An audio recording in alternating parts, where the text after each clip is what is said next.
কিন্তু আত্মার মৃত্যু, আত্মার একটা শরীর থাকে, ঠিক সেই রকম আত্মা হচ্ছে ভগবানের অংশ।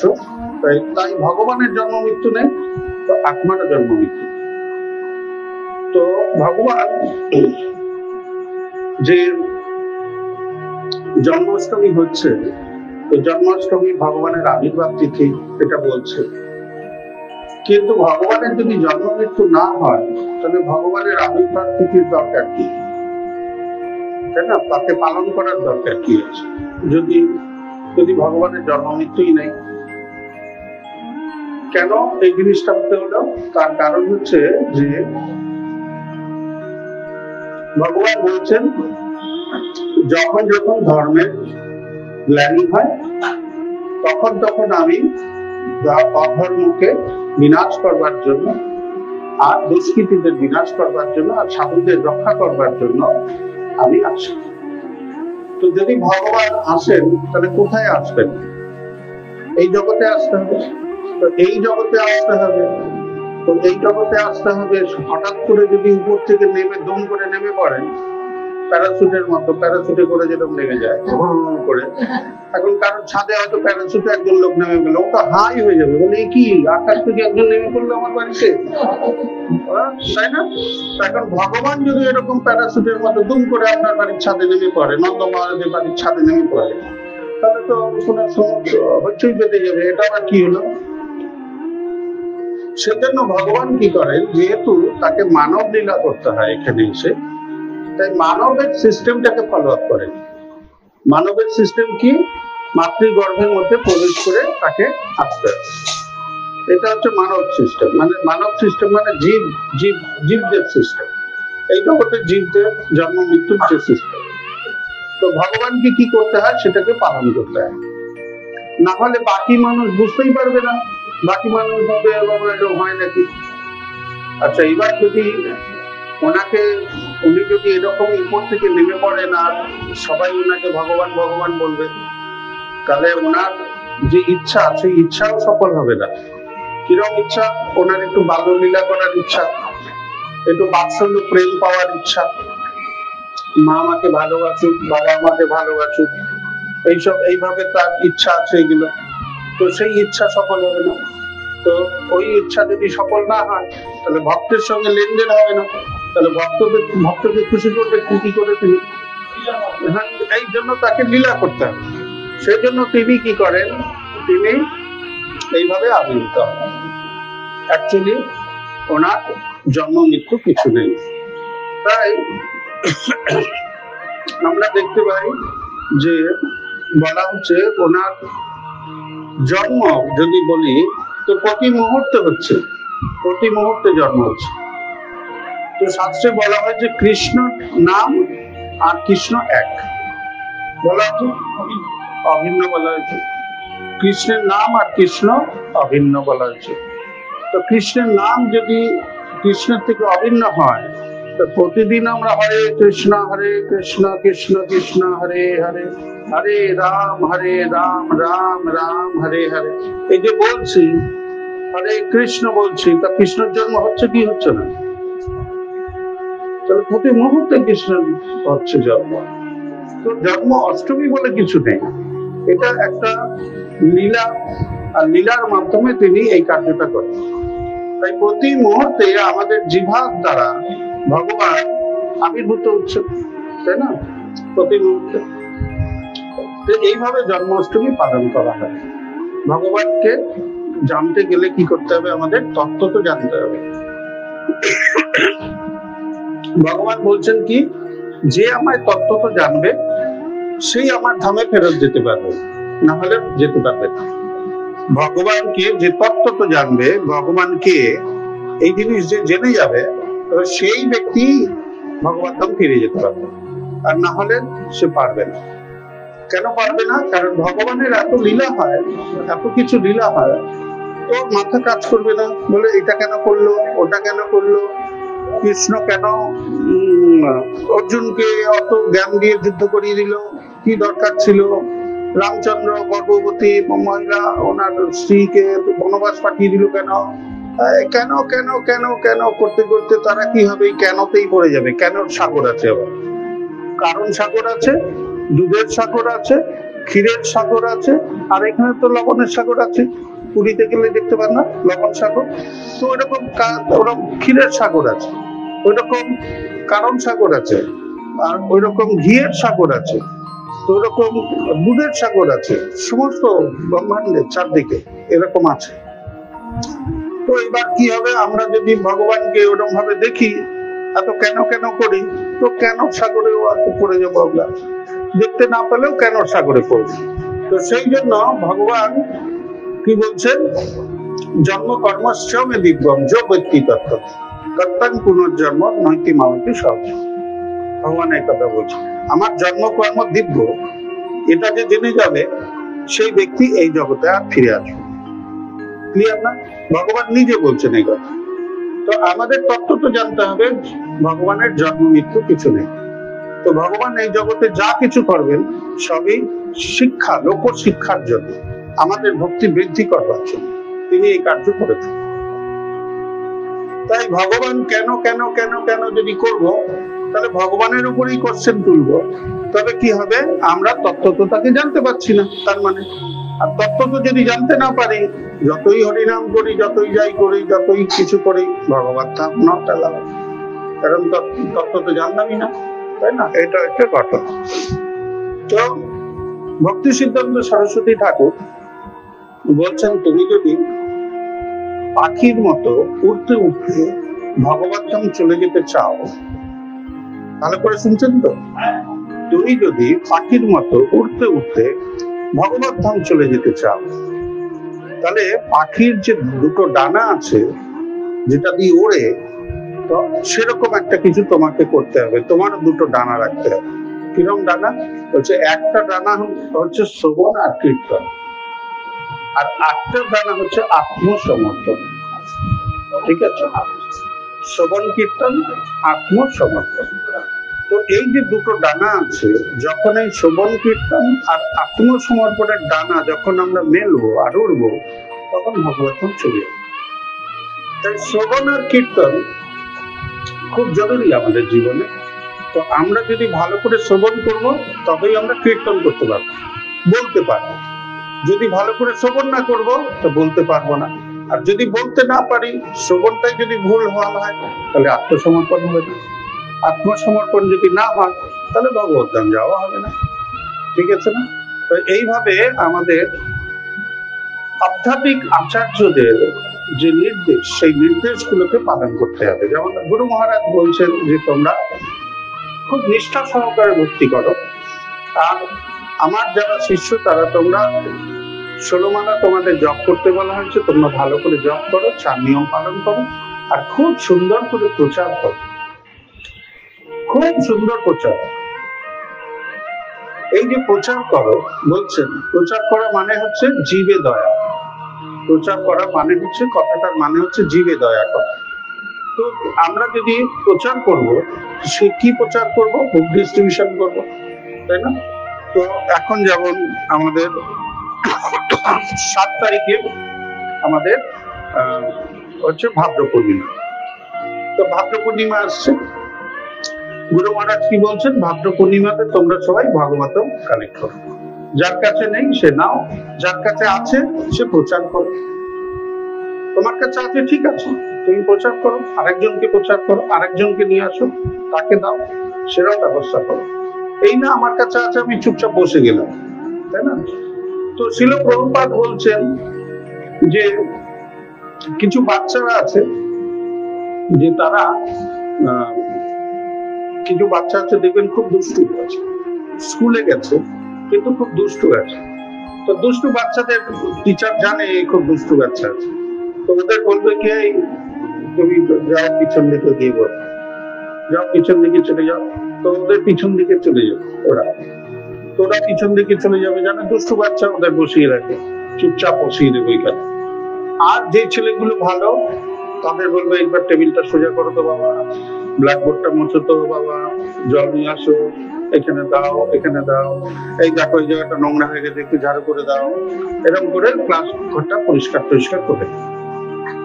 তো শিল প্রভুপাদ বলছেন যে যারা এই জগতে দুষ্ট বাচ্চা তাদের ভগবান কি করে, পিছন বেঞ্চে বসিয়ে বসিয়ে দেয়। মানে যারা যোগী আছে, হ্যাঁ, তারা কাজ করতে চায় না কিন্তু দুষ্টামি করে, অন্যকে আবার ভক্তি করলে ওকে আবার টেনে নামিয়ে দেয় নিচে। তো এরকম যারা যোগী, নির্বিশেষবাদী, মায়াবাদী ইত্যাদি ইত্যাদি যারা আছে, তো নিরস্বরবাদী, এরা যারা আছে তাদের কি করবে, তো ভগবান তাদের ঘুম পাড়িয়ে দেয়, তারা যোগে চলে যায়, চোখ বন্ধ করে ওম করতে থাকে, করতে থাকো ওম। এইদিকে ভক্তরা কি করবে, সেবা করবে, হরিনাম সংকীর্তন করবে, ভগবত অর্চনা। ঠিক আছে? তো এটা হচ্ছে শিল প্রভুপাদ বলেছে। তো আমাদের সবসময় মনে রাখতে হবে যে আমাদের আচার্যরা আমাদের কি দিচ্ছে, আমাদের কি বলছে। তো আমরা যদি আমাদের নিজের বুদ্ধি খরচা করি তবে আমরা এখানে আটকে যাব। এখানে বুদ্ধি খরচা করার দরকার নেই, বুদ্ধি তো ওনারা দিয়ে দিয়েছে, ওনাদের জ্ঞান স্বচ্ছ, আমাদের জ্ঞান অস্বচ্ছ। ঠিক আছে না? আমাদের যে জ্ঞানটা আছে সেটা অস্বচ্ছ জ্ঞান। আমরা কারুর দ্বারা ইনফ্লুয়েন্সড হয়ে যাই। কেউ যদি কোনো নেগেটিভ কথা বলবে তো হ্যাঁ হ্যাঁ হ্যাঁ হ্যাঁ হ্যাঁ ঠিক বলেছেন, ঠিক বলেছেন, ঠিক বলেছেন, ঠিক আছে। তো নেগেটিভ কথা বললে হ্যাঁ হ্যাঁ হ্যাঁ হ্যাঁ করতে থাকবো। আমরা নেগেটিভ বলছে না, খুব মজা, এর নামে না তার নামে সমালোচনা হচ্ছে, খুব মজা। ঠিক আছে? তো নেগেটিভ কথাতে হ্যাঁ হ্যাঁ হ্যাঁ করবো, কিন্তু আমরা জানি না নেগেটিভ কথার মধ্যে যদি আমরা থাকবো, নেগেটিভ ব্যক্তিদের সঙ্গে যদি আমরা মিশবো, তাহলে আমার লাইফও নেগেটিভ হয়ে যাবে, আমিও নেগেটিভ হয়ে যাবো। কারণ আমার মধ্যে ওর সঙ্গটা ঢুকে গেল, আমার যে স্বচ্ছ বুদ্ধি, সেই স্বচ্ছ বুদ্ধির মধ্যে ওর বেনজল ঢুকে গেল। সেই জন্য শিল প্রভুপাদ বলছেন মায়াবাদী, যোগী, বিষয়ী এদের থেকে দূরে থাকে, দূরে থাকে। আর মনে রাখতে হবে যারাই আমরা দীক্ষা পেয়েছি তারা খুব সুসংযত ভাবে ভগবানের সেবায় বুদ্ধি লাগাতে। এরকম অনেকে বন্ধুরা আছে যারা ভক্ত না কিন্তু তারা মায়াবাদী বা এই যোগী ওই যোগীর সঙ্গে যুক্ত আছে, বা তারা কিছু ভগবানের কথা বলতে থাকে কিন্তু ভগবানের ভক্ত না। ভগবানের ভক্ত না হয়তো ভগবানের কথা বলা যাবে না, তাই না? তো তারা কি করে, আমাদের ভক্ত ইস্কন ভক্তরা যদি দেখে না না ও তো ভক্ত, ও খুব ভালো ভক্ত, খুব ভালো ভালো কথা বলে, এইসব বলে, কিন্তু ভালো ভালো কথা বলে কিন্তু হৃদয়টা কি ভালো আছে এটা জানতে হবে। একজন ভালো কথা না বললেও হৃদয় যদি স্বচ্ছ থাকে তাহলে সেই ব্যক্তি ভালো, কিন্তু একজন ব্যক্তি যদি ভালো ভালো কথা বলে আর হৃদয়টা অস্বচ্ছ থাকে সেই ব্যক্তি খারাপ। এটা মাথায় রাখতে হবে। তো শিল প্রভুপাদ সারা জীবন আমাদের এই শিক্ষাই দিয়েছে, বেশি শিক্ষা দেন না শিল প্রভুপাদ। শিল প্রভুপাদ বলছেন যে তুমি 16 বেলা জপ করো, 4 নিয়ম পালন করো, ভগবানকে ভোগ নিবেদন করে প্রসাদ পাও, শাস্ত্র অধ্যয়ন করো, সাধুগুরু বৈষ্ণবের সঙ্গ করো, ব্যাস তুমি ভগবান চলে যাবে। আর কিছু করতে পারেনি, কিন্তু ব্যাস এর মধ্যে কোনো বুদ্ধি লাগাতে পারেনি। এরকম না আরেকটু যদি কিছু করা যায়, এর মধ্যে যদি আরেকটু কিছু লঙ্কা মেশানো যায়, এইসব কিছু বলেনি, কিন্তু বলেছে এটা খালি পালন করে যাও তুমি। তো আমরা কি শুনলাম যে পাখির দুটো ডানা, কি একটা ডানাতে কি হলো শ্রবণ কীর্তন, আর একটা ডানাতে আত্মসমর্পণ। তো আমরা যদি প্রভুপাদের কথা শুনবো তাহলে আমি প্রভুপাদের কথা কীর্তন করতে পারবো, বলতে পারবো আরেকজনকে। আর আমি যে বলতে পারছি প্রভুপাদের কথা শুনছি, তার মানে প্রভুপাদের কাছে আত্মসমর্পণ করে দিই, ওনার কথাটা বিশ্বাস করেছি, আর বিশ্বাস করেই ওনাকে বলছি, তাহলে আত্মসমর্পণ হলো কিনা? তাহলে এই দুটো দানা যদি চলতে থাকে তাহলে ভগবদ্ধাম যাবে কি যাবে না? আচার্য বলেছেন যেতেই হবে। যে রাস্তা দিয়ে উনি চলে গেছেন ওই রাস্তার পায়ের ছাপদের ধরে ধরে কেউ যদি চলে যায়, হয়তো জঙ্গলে কেউ হারিয়ে গেছে কিন্তু দেখবেন রাস্তা একটা চলে গেছে ভিতর দিয়ে ছোট ছোট, কেউ যখন হেঁটে হেঁটে যায় তখন একটা রাস্তা তৈরি হয়ে যায়, দুর্বা ঘাসগুলি মরে যায়, ছোট ছোট রাস্তা দেখা যায়, ছোট ছোট চলে গেছে। ওই রাস্তা দিয়ে কেউ যদি চলে যাবে তো ওই পারে পৌঁছে যাবে, জঙ্গল থেকে বাইরে চলে যাবে, কারণ এইখান দিয়ে কোনো ব্যক্তি ওই বাইরে চলে গেছে। ঠিক তেমনি আচার্যরা যেভাবে দেখিয়েছেন আর যে রাস্তা দেখিয়েছেন, সামনে যদি নাও থাকে কিন্তু ওই রাস্তাটা যদি থাকে, ওই রাস্তার উপর দিয়ে যদি চলতে থাকি, উনিও যেখানে গেছেন আমিও সেখানে যাব, এতে কোনো ভুল নেই। তাই আমাদের সবসময় কি করতে হবে, আমাদের বিশেষ বুদ্ধি না লাগিয়ে আচার্য যেটা বলছেন সেটা আমাদের করতে হবে।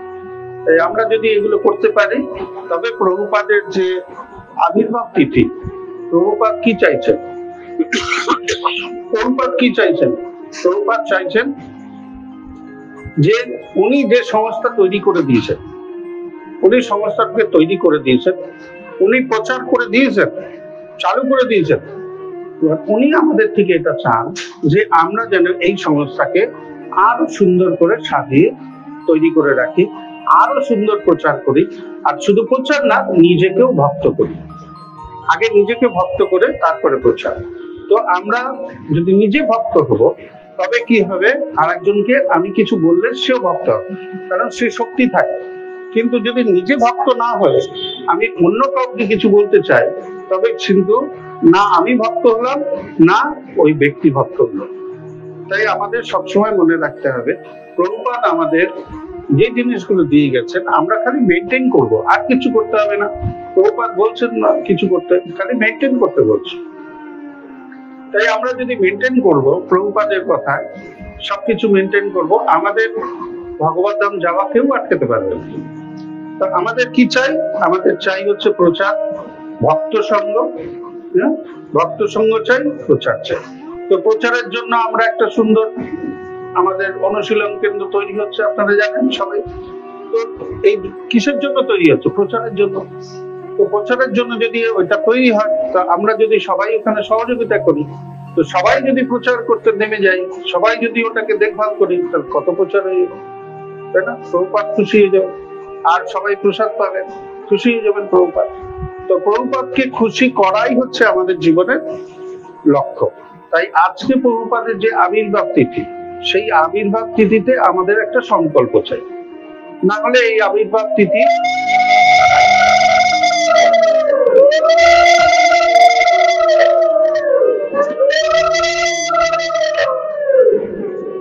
আমাদের একটা সংকল্প চাই, যে না হলে এই আবির্ভাব তিথির কে আমরা 12টা পর্যন্ত ফাস্টিং করে তারপরে একটু প্রসাদ পেয়ে চলে গেলাম, ভাবলাম আমরা কত বড় ভক্ত।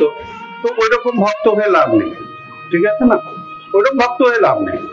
প্রভুপাদের সামনে আমরা সংকল্প করব যে প্রভুপাদ যতদিন আমাদের সাথ থাকবে, যেরম যেরম ভাবে আপনি নির্দেশ দিয়েছেন, যেরম যেরম ভাবে আমাদের গুরুদেব, আপনার প্রতিনিধি আমাদের গুরুদেব যেরম যেরম ভাবে আমাদের কাছে সেই নির্দেশ পাঠাচ্ছেন, আমরা গুরুদেবের প্রতিনিধি কাছ থেকে শুনে আমরা সেই কার্য পালন করব, এবং আমরা একজন ভালো ভক্ত হয়ে আপনি যেরম যেরম চাইছেন আমরা সেই পথেই আমরা এগিয়ে যাবো।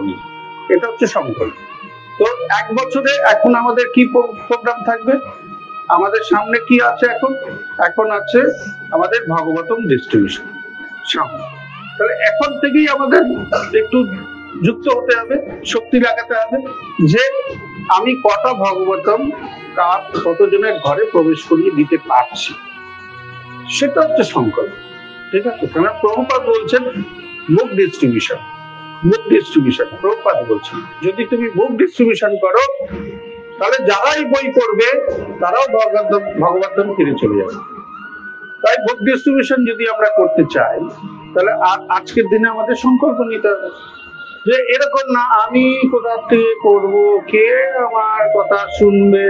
তাহলে যদি সেরকমই হয়, কে আপনার কথা শুনবে, তাহলে এইখানেই থাকতে হবে, ওখানেও কেউ কথা শুনবে। এরকম ভাবার কোনো কারণ নেই, ওখানে আমায় একটু ঢুকতে দেন না, একটু ওইসব ব্যাপার। 7খানা গেট, অত সোজা নেই, ঠিক আছে না? তো এইখানে আউটপুট দেখাতে হবে, ঠিক না? এইখানে ইনপুট দেখাতে হবে, এইখানেই আউটপুট দেখাতে হবে, তারপরে ওখানে ব্যবস্থা। তাই আমার কথা কে শুনবে ওইসব ব্যাপার নেই। বলেছেন কি, বলেছেন কি কে কথা শুনবেন, কেন বলছেন এ কথা? আপনি কি বলেছেন? বলেননি। তো বলেননি আবার বলছেন কেন যে কে শুনবে, কে শুনবে? তো যদি আমাদের মধ্যে এরকম ভাব থাকে, কে শুনবে, কে বলবে, আর অতগুলো টাকা দিয়ে কে বই নেয় নাকি? এইসব যদি মাথায় থাকে, তাহলে কি বললাম, নেগেটিভ পার্সনের সঙ্গে সম্পর্ক রাখবেন না। সেই ব্যক্তি নিজে ডুববে, আপনাকেও ডোবাবে। নেগেটিভ পার্সনের সঙ্গে যে রাখবে সম্পর্ক, তার জীবন নেগেটিভ হয়ে যাবে। আপনি অলওয়েজ পজিটিভ থাকুন। নেবে কি নেবে না, আপনার কি প্রয়োজন আছে? প্রভুপাদ বলেছে তুমি নিয়ে বেরো, তো নেবে কি নেবে না তোমার কি দরকার আছে? আমি আছি না, তুমি নিয়ে বেরো, তারপর আমি দেখবো। ঠিক আছে? তো আমরা কতজনকে বলেছি সেটাই দেখা হবে। আমি কতজনকে বক্তৃতা দিয়েছি সেটার কোনো জরুরি নাই, সেটা জরুরি নেই। যদি দিতে পারলাম তো ভেরি গুড, যদি নাও দিতে পারলাম, 100 জনকে বলেছি তো 100 জন তো জানলো। 7 তারিখ ভগবতের আবির্ভাব তিথি, 100 জন তো জানলো, 100 জন তো নমস্কার করলো, 100 জন তো প্রভুপাদের কথা শুনলো। তো সেটা কি করেছি? সেটা যদি না করি, তবে হচ্ছে আমি নেগেটিভ মাইন্ডের লোক। আমি খালি ভেসে ভেসে থাকতে চাই, জলের মধ্যে তেল যেমন ভাসে, আমি ভেসে ভেসে থাকতে চাই। এইদিকে দোলা দিলে ওইদিকে, ওইদিকে দোলা দিলে এইদিকে। আমার কাজ হচ্ছে খালি চালিয়ে যাও, ভিতরে ভিতরে ঘুরে চালিয়ে যাও। ঠিক আছে? এই কাজ তো তোমাকেও চালিয়ে দেবে ওখানে। এখানে বোকা না, এইখানে এইখানে এইখানে অনেক কিছু ম্যানিপুলেশন হয়। এখানকার আইনে অনেক কিছু ম্যানিপুলেশন হয়, ওখানে ম্যানিপুলেশন করাবো অত সোজা না। এখানে ওখানে সব শুদ্ধ ভক্ত, কোনো ম্যানিপুলেশন চলে না। এটা দিলাম, ওটা দিলাম, এই জগতের মালও ওইখানে নিয়ে যাওয়া যায়। ওই জন্যই তো পুরো ক্লিয়ার করে পাঠায়, যাতে কিছু নিয়েও না দিতে পারে। নিতেই পারবে না তো দেবে কি, তাই না? তো সেই জন্য ওই জায়গার এরকম ব্যবস্থা করা আছে। তাই আমাদের সবসময় মনে রাখতে হবে, যদি আমরা ভক্তি জীবনে অগ্রগতি করতে চাই, যদি শিল প্রভুপাদকে আমরা আমাদের আচার্য হিসেবে মেনে নিতে চাই, তবে আমাদের কি করতে হবে? প্রভুপাদের নির্দেশ, গুরুদেবের তার প্রতিনিধি গুরুদেব, তাই তার গুরুদেবের নির্দেশ এবং তার প্রতিনিধিদের মাঝখান থেকে যেটা আমাদের কাছে আসছে, সেইটাকে আমরা কোন রকম ভাবে বৃদ্ধ আঙ্গুলি দেখাবো না। আমরা সব সময় সেই আদেশকে শিরোধার্য করে আমরা এগিয়ে যাব, তবেই হবে প্রভুপাদের জন্মদিন সার্থক আর আমাদের সংকল্প সার্থক। তবে প্রভুপাদের আশীর্বাদ আমরা পাবো। আজকে প্রভুপাদ আশীর্বাদ দেওয়ার জন্য বসে আছে, খালি আমরা কৃপণ বলে নিতে পারছি, তাই না? তো আজকে যদি আমরা এরকম মনোভাব রাখি যে আমাদের যে ভগবতম ডিস্ট্রিবিউশন আছে, তো অনেক জায়গা থেকে আমার কাছে রিপোর্ট এসছে, প্রায় 10টা-12টার মতো রিপোর্ট এসে গেছে অলরেডি। ভক্তরা কাজ করছে, সেবা করছে, তাদের গ্রুপে গ্রুপে গ্রুপে গ্রুপে বলছে, তাদের দিয়েছে। আমার কাছে অলরেডি 10টা খবর আছে। তো কিন্তু আমাদের কি দায়িত্ব? 10টা তো না, আমরা এর আগের বার 28টা করেছিলাম। তার মানে এখন আমরা পিছিয়ে আছি। পিছিয়ে আছি কেন? আমরা এখনো বলছি না, এখনো খুব মুখটা খুলছি না। নিজের প্রয়োজনে অনেক কিছু বলতে পারি, কিন্তু ভগবানের প্রয়োজনে, ভক্তের প্রয়োজনে কিছু বলবো না। তাহলে এইরকম চিন্তা ভাবনা ভালো। তাই আমাদের যদি প্রভুপাদের আশীর্বাদ পেতে চাই, প্রভুপাদ বলেছেন বুক ডিস্ট্রিবিউশন করো, তো আমরাও বুক ডিস্ট্রিবিউশন করবো। ঠিক আছে না? তবেই প্রভুপাদ আমাদের কৃপা করবে। হরে কৃষ্ণ কৃষ্ণ কৃষ্ণ হরে হরে, হরে রাম রাম রাম হরে। জয় শিল প্রভুপাদ আবির্ভাব তিথি কি। My Guru Maharaj asked me that if you get some money, you print books. So I took up this from his mouth, that he is very fond of books. And he told me personally that if you get some money, print books.